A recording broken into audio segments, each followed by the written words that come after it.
$100 a month for groceries should be enough. What? Wait a minute, that's impossible. If you can't keep it down to $100, we're getting divorced, understand? You can't be serious. So you're not even willing to try, huh? I never thought you are the kind of person who never tried. Such a pathetic woman. I felt a sudden surge of anger when my husband said that. If he's going to mock me like that, then I'll prove him wrong. Fine, then I'll make sure we keep our grocery expenses below $100 a month. My name is Anne, a 29-year-old housewife. My husband John and I have been married for a year. John and I met at a group date and decided to get married after dating for a year. Anne, I want you to stay home and take care of the house once we're married. So I quit my job after getting married and became a full-time housewife. I did like my job, but starting a new life with John was more important to me, so I didn't hesitate to be a housewife. Our life after marriage was sweet and blissful. Every day, I made lunchboxes for John and prepared elaborate dinners. John always said, "Anne, your cooking is really delicious," and his enjoying meals made me very happy. Back then, he had a steady job, and he would always leave work on time and come home early, so the two of us used to have peaceful and happy meals together. But recently, it seems like John's work has become busier, and he's coming home later.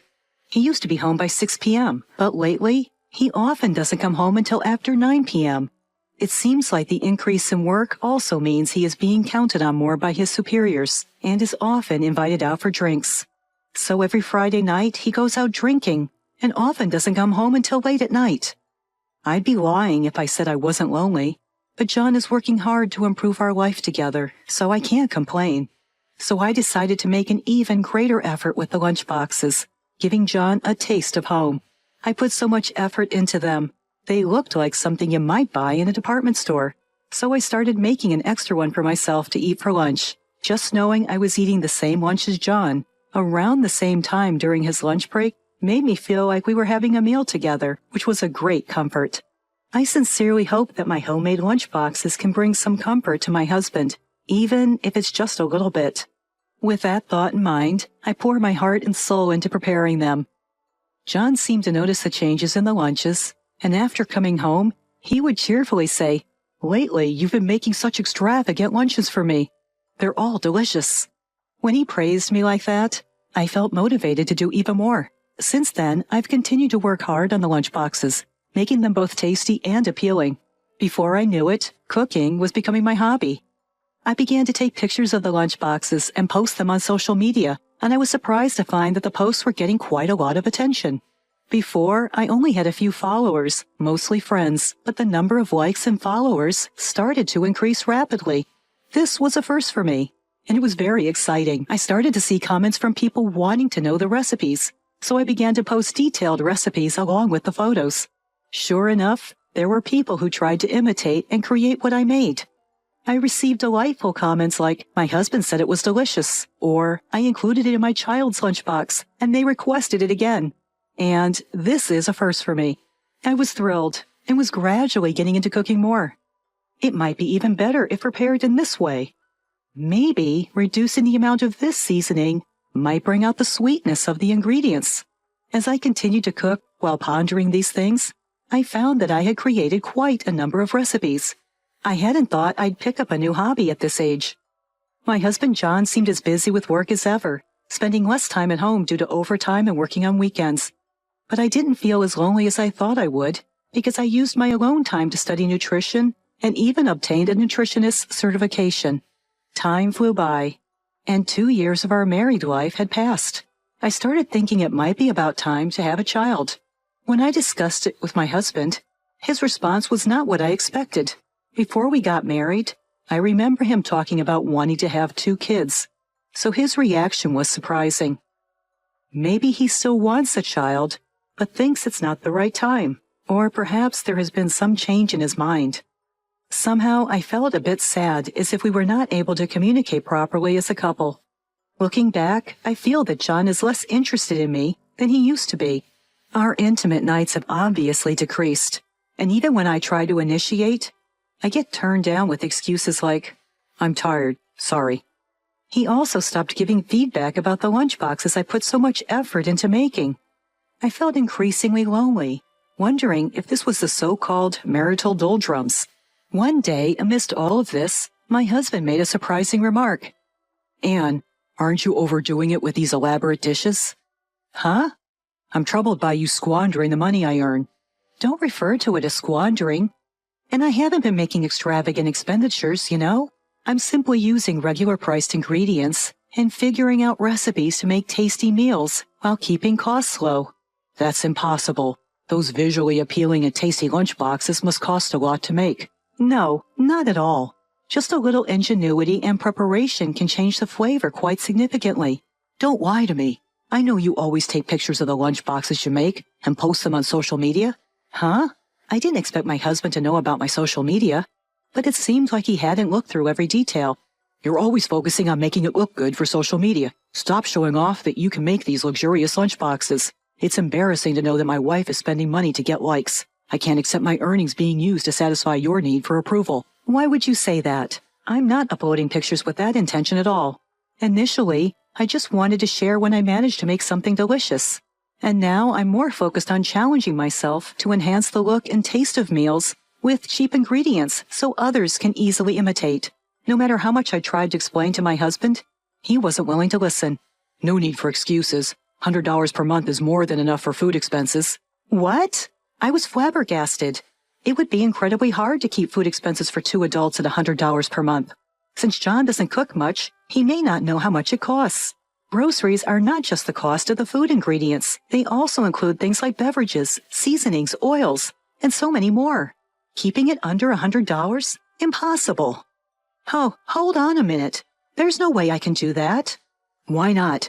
Haven't you been trying to save money by being resourceful with your cooking so far? If so, it should be perfectly feasible. If you can't keep it under $100, we're getting a divorce." "What? Divorce? No way!" I couldn't understand why my husband John would say such a cruel thing. He used to be so kind. Why did he change? It's unfair to suddenly bring up divorce. If you have any complaints, speak up. Don't make impossible demands.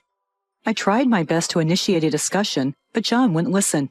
"So, you're not even going to try because you think it's impossible from the start? I never thought you were so pitiful. I guess you're just cooking to satisfy your own need for approval." I was furious when John said that to me. If he's going to look down on me like that, I'll show him. "Fine, I'll keep it under $100 for the month. No complaints then, right?" "Yeah, make sure it stays under $100. I was being stubborn. I didn't care that John had changed. I decided to focus all my energy on succeeding in this mission of keeping the groceries under $100 for a month. From then on, I started to make various changes to my cooking.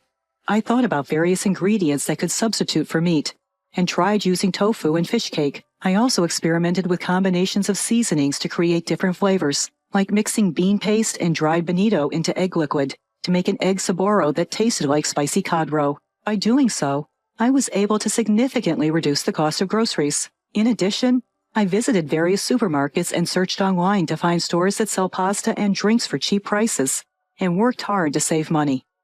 It was close, but I managed to keep the grocery bill under $100. I gave a mental fist pump saying, "Take that, John." However, John didn't ask about the results or anything. He just went on with his life as usual. I was disappointed that he didn't seem interested in something he had proposed. But I didn't know when he might bring up the issue of groceries again, so I decided to continue with the $100 grocery lifestyle. In order to make it as enjoyable as possible, I started a new project on social media, regularly posting about our life on a $100 grocery budget. As before, I posted recipes so that everyone could replicate my budget-friendly meals.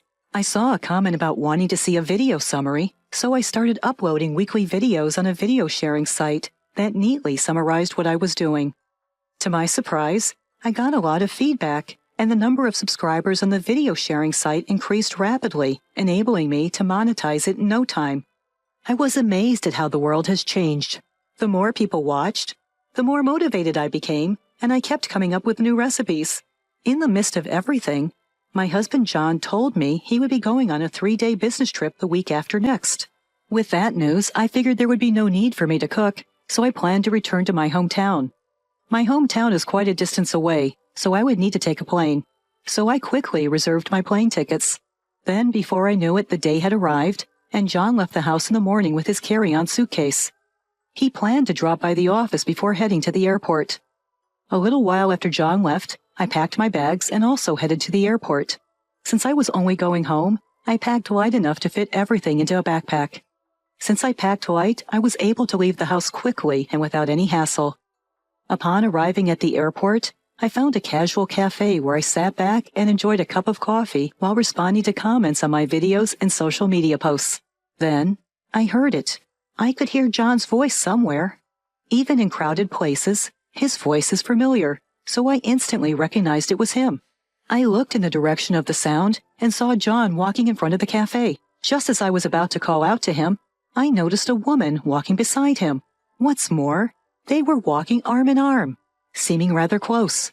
I couldn't take my eyes off the pair. That was undoubtedly John. Is he having an affair? Was the whole business trip a lie? I was so shocked by what was happening right before my eyes that I was rooted to the spot for a while. My flight was due, so with a heavy heart, I boarded my plane and went home. My parents warmly welcomed me, but noticed my downcast expression and asked me what was wrong. My parents expressed their anger at John, saying what a jerk he is. That lightened my mood a little. After that, I decided to put John aside and enjoy my time at home. My mom's cooking was delicious, and it reminded me of when I first started living alone and worked hard to recreate her taste in my own cooking. After some much-needed relaxation at home, I returned to our house. Immediately upon my return, I hired a private investigator. I had never been more grateful for my advertising income from my social media. A few weeks later, the investigation results came in. In short, John was having an affair. It seems that his mistress was a junior at his office. Furthermore, after investigating in detail, it appears that their relationship had been ongoing for about 6 months. That timeline coincided with when John started working overtime and on weekends more frequently. Could it be that he was spending too much money on his mistress, and that's why he asked me to save on groceries? Thinking this, everything made sense. An intense rage against John welled up within me, pretending to be frugal when all he wanted was to increase the money he could spend. The audacity. I decided to take some action against John. From the next day, I stopped cooking for him. Huh? Where's my lunch? It's too tough to keep food costs down to $100, so I stopped making it. Here, figure something out with this. Saying that, I handed over $2. Huh? What am I supposed to buy with this? You can buy a convenience store rice ball, right? And maybe a ready-made sandwich or something. With the remaining change, you can get some cheap coffee at the office. Just about making ends meet. Don't joke with me. Can I satisfy my hunger with this poor meal? Even if it's $100 a month, we should be able to use a bit more. Nope, that's still barely scraping by. Spending $2 5 days a week for a month already takes up $40. You'd need to prepare a month's worth of dinners with remaining $60. Well, you could get by if you have instant noodles for dinner every day. Are you kidding me? If I keep having such unhealthy meals, I'll get sick. But if we don't stick to instant noodles around $1.50 each, we can't fit within $100. $1.50 for 30 days is $45. Add that to lunch, and you're already at $85. Then you've got to keep your monthly beverage expenses within $15. Once I explained this far, my husband John finally seemed to understand the difficulty of keeping food expenses within $100.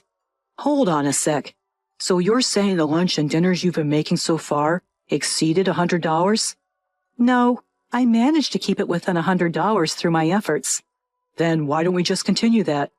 No way. You and I are strangers now. That's why I'm teaching you how to manage food expenses on $100 without me. What? What do you mean? I thrust divorce papers at my surprised husband. Divorce? Why all of a sudden? It's not sudden. I've been preparing ever since I found out about your affair. Upon hearing this, John turned pale. What affair are you talking about? Pretending not to know won't do any good. I showed him photos proving the affair. I had these investigated and got the evidence. Now there's no escaping it. I'm asking for a divorce and compensation. John was dumbfounded with his mouth open. He probably hadn't expected to get caught. But still, he tried to argue back, perhaps because of his high pride. Sure, I may have had an affair, but won't you be in trouble if we divorce? You were a housewife. How will you get by once you're on your own?